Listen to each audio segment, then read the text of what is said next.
That is so true. Are you okay?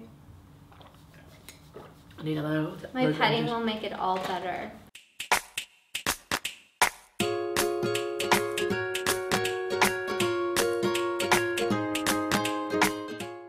Today we're in Singapore speaking with female millennial entrepreneur Yasmine Khater.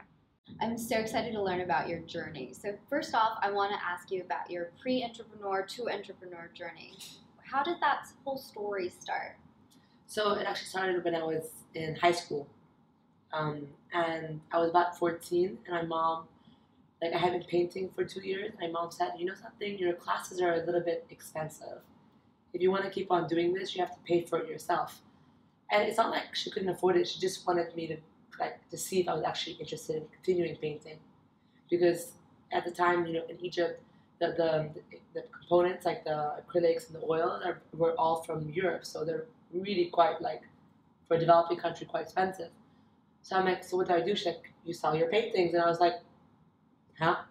Sell what? She'll be, yeah, you're good enough. Sell them. And it was the first time that I was like, sell them? Is that a trick question?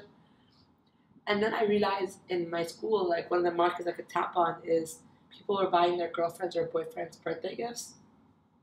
And they liked having something that was unique and one of a kind, and it's very teenage-like.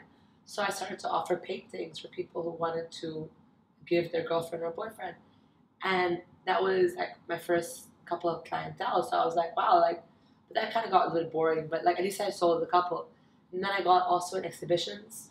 Ooh. What kind of paintings were you doing? So I was obsessed with surrealism. So I had a lot of upside down unicorns, and it was just a little kid, right? So I had this painting which I actually had to make 9 copies of, which is Wow. an upside down a unicorn, and he was leaning backwards on a moon, and it was purpley bluish, and it looked really it's a bit odd, but it's cool kind of thing.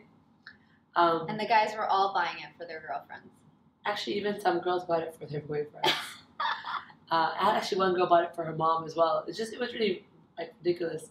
So that was my first step into entrepreneurship. I didn't really know that I was being an entrepreneur. I just realized that I had to fulfill a problem. I wanted to go to class. I had no money, so I had to make money to go to class. And then when I went to university, I joined an organization called Isaac. And Isaac is really cool because they had all these amazing conferences around the world. Another problem, I had to be able to afford to go to them. So also, what do? I discovered, well, painting is too time consuming.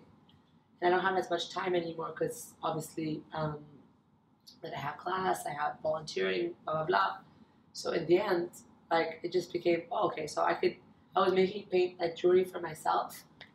And then I realized this is actually time consuming. Let me actually maybe take out some pieces and get somebody else to do the work for me and to sell them. And my mom's friends, they were trying to, I was 17. Oh, so cute, she's trying to do her own business. So they were trying to be really supportive. So I found other clientele, moms who wanted to support a young kid. And my stuff wasn't cheap. It was onyx and jade and precious stones. So they weren't really cheap things, but they were willing to pay for it just because I was young. And I realized, okay, it's the story I have to tell. That's the story I'm going to tell, right? Use whatever you have and go with that. And then it went even further because I thought it was just all these small things, just to hustle, make some money. But then when I was in university, a friend of mine approached me and said, do you want to enter this business plan competition? And I was like, not really. It's but if we win $4,000. And I'm like, that would be good to travel. And he's like, yeah, okay, we'll do it together. And then after a little bit, I asked my best friend to join, and I realized I didn't want to do it with him. So I learned a lesson early on that in the end, you shouldn't just do business with anyone. You should pick someone that you have a good chemistry with. So we did it together. But while we were brainstorming the whole and researching it, we got really into it. We became CEOs of our own fake company, and we were already planning our future and visioning and figuring out all the problems we were going to solve. And when we entered the competition, we were the youngest participants. And we were competing against people who were seniors, engineers, chemists, all this kind of, who had really cool ideas that they had spent a couple of years figuring out. And we had a basic idea of solving an environmental issue by serving brownies, not rocket science idea. But because our idea was so simple, we actually won. And I remember that time was like, wow, like there was really a confidence boost because it made us realize that you had something. We had something. Like you don't have to be a genius to be able to do something. Like, and that was like, wow, it was like the light bulb moment of like anybody can do this. There's no like right or wrong answer. There's no like right path or wrong path. So people or age limitation. And that's why people like today like they're like there's a big hype around tech entrepreneurship, but there's all kinds of entrepreneurship. Like starting a business and making money, that's like the beginning of something. Whether it's a service or a product, it doesn't need to be like this app or whatever. So it was really like for us like boom. And I think that was the moment I realized that like that's what I wanted to do. Like just because it's a very creative process. And I think I like art, I like jewelry, but I don't want to do those things. But I like the idea of conceptualizing something's not there and then making it happen. That was really exciting for me. So when I was graduating, I remember this process. It was so funny. There was a career boost because obviously, like when you're in college, you're supposed to graduate and get a job. And I actually was there at 9 in the morning, and I went to every single, like over 160 companies, and I talked to every single one of them. And at the end of the day, I gave 2 resumes out just because I was forced to. I'm like, I should give something away. And then I finished the day, and I went home and I cried. I'm like, I don't want to work for any of these companies. But I'm like, okay, maybe I'm just being stupid, and I'm too young, and I have to get more experience, and like, blah, blah, blah.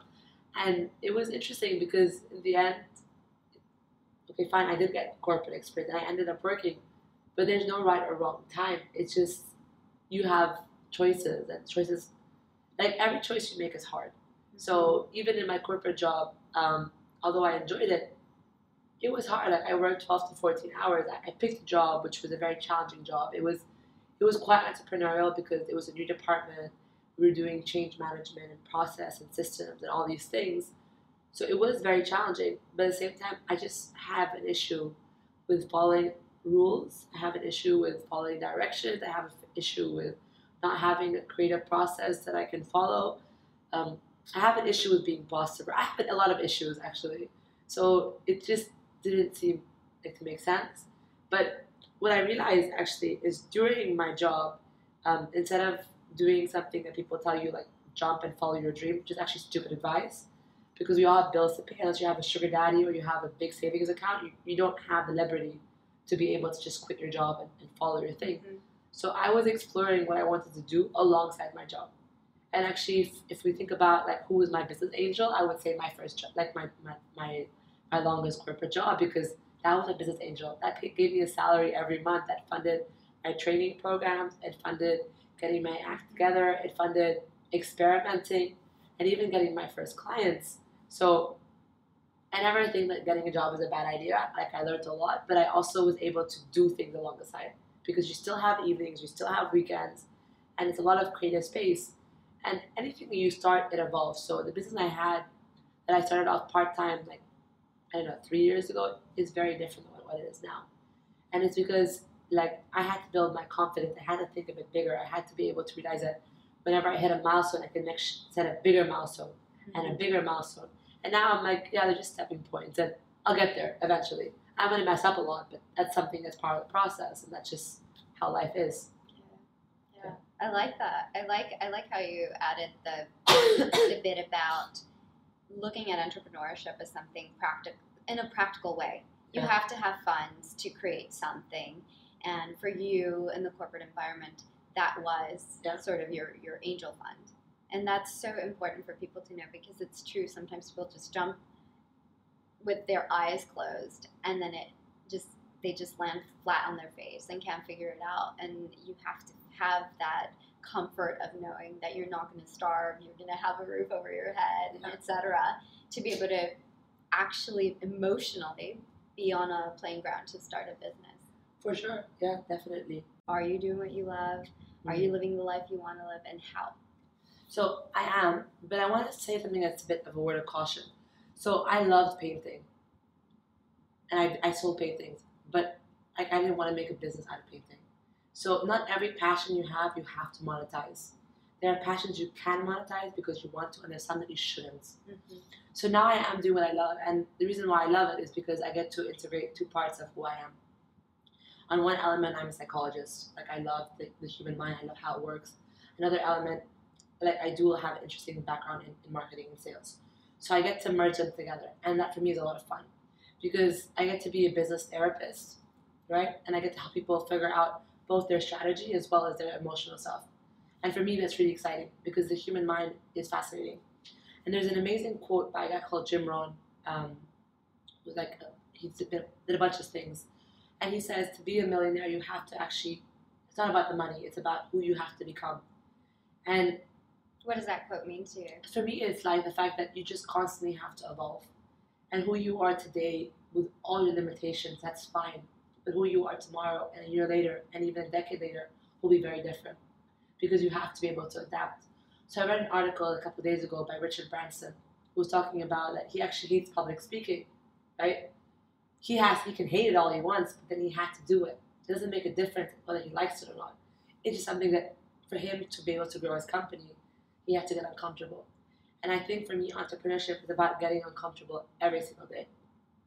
So when I'm with clients, I always make it easier for them. I break down the business into different stages. And in each stage, you will have very common fears because you're elevating yourself, you're investing more money, you have more risk at hand. And I think you summed it up really quite beautifully when you talk about the safety net, right? So for example, like one of my clients, she wants to be able to hit like a $1.5 million mark for her business.